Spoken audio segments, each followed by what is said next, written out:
Hello, नमस्कार और आप सभी का स्वागत है। मैंने कुछ दिन पहले ये इच्छा जाहिर की थी कि मैं एक अलग से प्लेटफॉर्म पे ऐसी कहानियाँ लेकर आऊँगा जिसके किरदार अपने आप में एक सफल व्यक्तिमत्व या सफल किरदार और साथ ही में एक असफल किरदार, क्योंकि सफल किरदार की कहानियाँ तो रोचक होती है, लेकिन असफल किरदार की कहानियाँ उससे ज़्यादा रोचक होती है। तो शुरू करते हैं आज का ये पहला अध्याय इसलिए बोल रहा हूँ क्योंकि मैं अभी इंस्पेक्टर अविनाश देख रहा था, तो काफ़ी बढ़िया सीरियल है। तो उसमें एपिसोड की जगह पे अध्याय जो है वो इस तरह से पेश कर रहे हैं। बहरहाल मैं जिस सफल व्यक्तिमत्व की बात करने जा रहा हूँ पहले आज, उनका नाम है रघुवरन। रघुवरन बेसिकली एक मलयाली फैमिली से बिलोंग करते। उनका जन्म केरला में हुआ था, लेकिन उनके घरेलू कुछ बिज़नेस, शायद उनका हॉस्पिटैलिटी या होटल का बिज़नेस था या उस तरह का कुछ कारोबार था या कारोबार था, तो उनके पिताजी वहाँ से केरला से कोयम्बतूर आ जाते हैं और रघुवरन अपनी पढ़ाई वगैरह जो कर रहे थे उसे बीच में छोड़ के उनको वो एक्टिंग का जो है वो, जैसे हर युवक को लगता है चस्का, या बम्बैया में बात करें तो कीड़ा, तो वो कीड़ा उनको भी लगता है और वो फिल्मी स्ट्रगल चालू करते हैं। और एक दमदार पर्सनालिटी थी उनकी, आवाज़ एकदम बुलंद, एक सलीके से डायलॉग की डिलीवरी और मुंह से ज़्यादा आँखों से बोलते थे। उनकी कई सारी फिल्में हैं जिसमें राम गोपाल वर्मा की जो पहली फिल्म थी जो तेलुगु में बनी, फिर बाद में उसे हिंदी में बनाया, शिवा, उसमें उन्होंने भवानी का किरदार निभाया था। तो भवानी का किरदार अगर जिसने भी फिल्म शिवा देखी है और अगर नहीं देखी तो जाके देख लीजिए।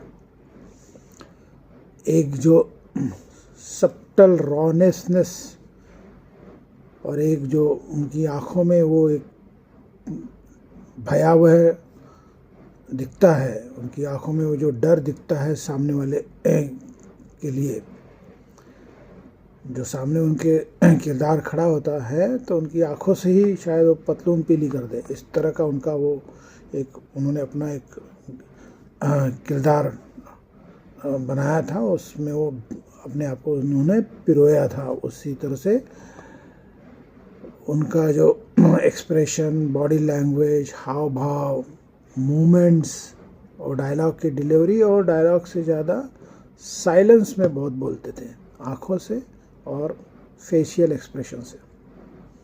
अद्भुत अद्भुत और अद्भुत। कई फिल्मों में काम किया, पॉजिटिव रोल्स किए, कैरेक्टर रोल्स किए। उनकी डिमांड इतनी थी कि वो कई बार मेन जो हीरो होते थे उनसे ज़्यादा वो पॉपुलर हो गए थे। उनकी जहाँ पे शूटिंग चलती थी तो उनको देखने के लिए लाखों करोड़ों में लोग इकट्ठा हो जाते थे, यहाँ तक कि उनको इंटरवेन करना पड़ता था कि शूटिंग जो है वो पीसफुली हो जाए। और उनकी बात को वहाँ पे जो भी लोग जमा होते थे बड़ी तवज्जो देते थे, मानते थे, रिस्पेक्ट करते थे। रघुवरन बहुत बड़ा नाम साउथ की फिल्म इंडस्ट्री में हो गए। वो इतना बड़ा नाम, इतनी बड़ी शख्सियत हो गए कि वो ऑलमोस्ट पैरेलल से हो गए थे। जो मेन हीरो वगैरह होते हैं, मोहनलाल हो, कमल हासन हो या रजनीकांत हो, तो ये जो साउथ के जितने स्टार या सुपरस्टार्स हैं, पैरेलल ही उनका एक दबदबा था और क्या ही शख्सियत थी। तो वो रघुवरन, एक लत उनको लग चुकी थी पीने की, जिसकी वजह से उन्होंने बहुत कुछ खोया। एक अच्छा खासा नाम, शोहरत, पैसा, कामयाबी और फिल्मी करियर जो एकदम ऊंचाई पे था, उनकी उस लत की वजह से वो सब उनसे छूट जाता है, यहाँ तक कि परिवार तक, क्योंकि उनकी पत्नी से उनका डिवोर्स हो जाता है और फिर उसके बाद उनकी मृत्यु हो जाती है। तो ये रघुवरन मृत्यु उनकी बहुत साल पहले, मेरे हिसाब से 2010 के पहले हुई है।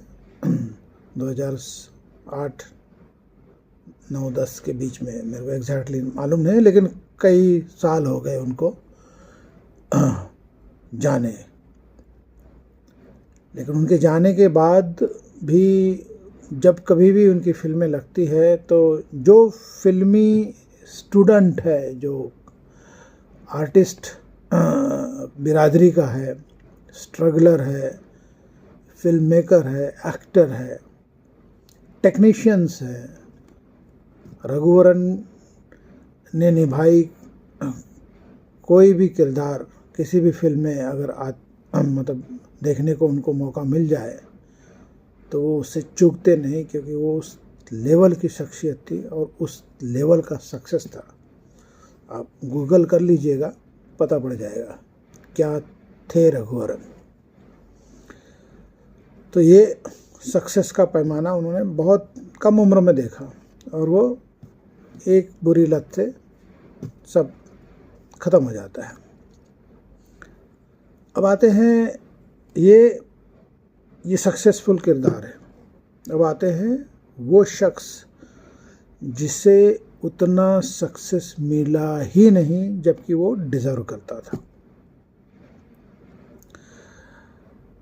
मैंने जानबूझ के रघुवरन के साथ में इनकी स्टोरी बताने का निर्णय किया, क्योंकि इनकी भी शख्सियत हूबहू ऑलमोस्ट वैसे ही थी। इनका हाइट, उनका गेटअप, बॉडी, आँखों से बोलना, फेशियल एक्सप्रेशन, एक ठहराव, वो सब जैसे रघुवरन का था वैसे इनका भी था। क्योंकि इनको बहुत सारे किरदार को निभाने का मौका ही नहीं मिला, छोटे छोटे किरदार करते गए, पर उन छोटे छोटे किरदारों में कहीं ना कहीं मुझे, जहाँ तक जितनी फिल्मों की समझ है, मुझे वो रघुवरन की थोड़ी बहुत एक छाप दिखती थी इनमें। इनका जन्म मुंबई में हुआ, सेंट जेवियर्स से इनकी पढ़ाई हुई और ये फिल्मी दुनिया में आ गए। बेसिकली थिएटर से जुड़े हुए बंदे हैं, और जो व्यक्ति थिएटर से जुड़ा था तो वो अपने आप में ट्रेंड एक्टर तो होता ही है। ये व्यक्तिमत्व ट्रेंड एक्टर के साथ में बेहतरीन screen play writer, script writer भी थे। नाम है शिव सुब्रमण्यम। जो भी बॉम्बे थिएटर से जुड़ा था या जिसे थोड़ी बहुत जानकारी है, उसे पता होगा कि शिव सुब्रमण्यम क्या हस्ती थी थिएटर की दुनिया में। उन दिनों जब हम भी थोड़ा सा थे ऐसे ही चक्करों में कि भाई थोड़ा हम भी फेमस हो जाए, हुए नहीं, अलग बात है। तो जानकी कुटीर से लेके एनसीपीए तक हम जब भी प्ले देखने या सीखने जाते थे, कोई वर्कशॉप वगैरह अटेंड करने जाते थे, इनसे आमना सामना होता था। बात मैंने कभी की नहीं है, लेकिन आमना सामना ज़रूर होता था। और एक थी वो शख्सियत, वो खड़े होते थे तो मालूम पड़ता था कि ये है आर्टिस्ट।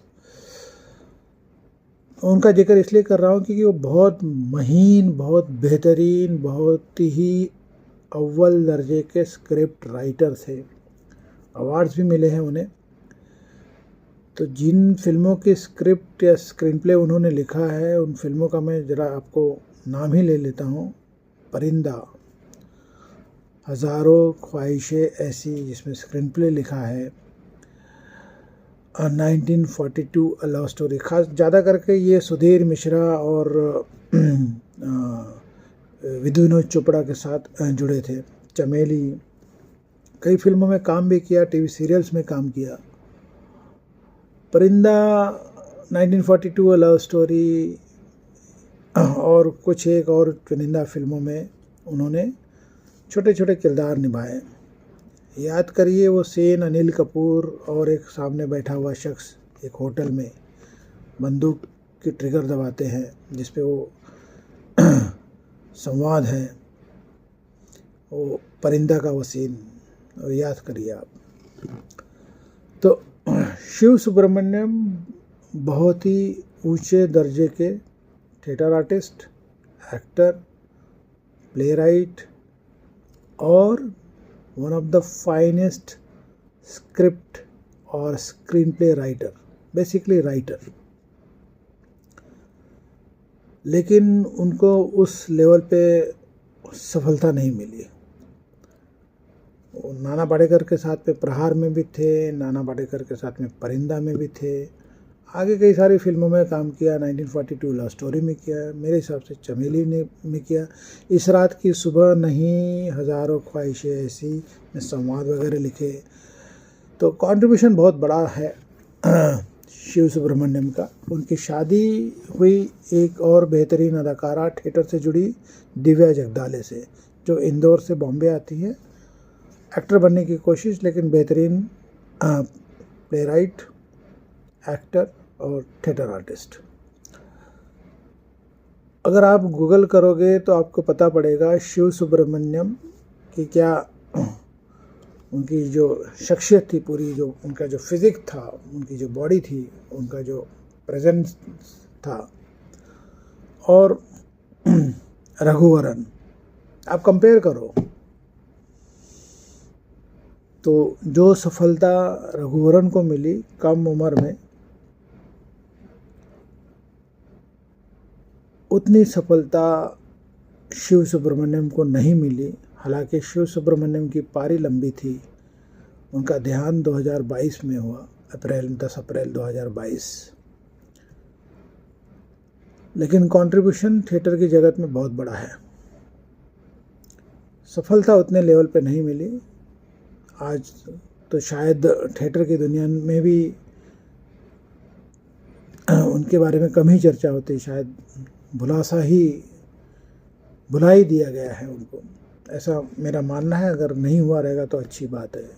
जहाँ तक मैं जितना भी जुड़ा हूँ या जाता हूँ, देखता हूँ, जानकी कुटीर से लेके एनसीपीए, रंग शारदा वगैरह, जब भी बॉम्बे में रहने का मौका होता है, या वहाँ मंडी हाउस वगैरह जहाँ पे थोड़ा बहुत प्ले वगैरह से जुड़ने का, देखने का मौका मिलता है, तो शिव सुब्रमण्यम एक बेहतरीन आर्टिस्ट, प्ले राइट, लेकिन उतनी सफलता नहीं। हूबहू रघुवरन दिखने में, मतलब एकदम जुड़वा भाई जैसे नहीं, बट उनकी आंखें वगैरह, जो उनके हाव भाव, जो उनके जो लिप्स से जो डायलॉग प्रोनाउंस होते थे रघुवरन के और शिव सुब्रमण्यम के, मेरी जो लिमिटेड समझ है उसमें मुझे ऐसा लगता है कि एक जैसा ही था। लेकिन वो कहते हैं ना, हर सफल आदमी की एक कहानी होती है, जो अपने आप में रोचक होती है, लेकिन असफल इंसान की कहानी उससे ज़्यादा रोचक होती है। तो ये रहा आज का रघुवरन और शिव सुब्रमण्यम के बारे में। धन्यवाद। Thank you.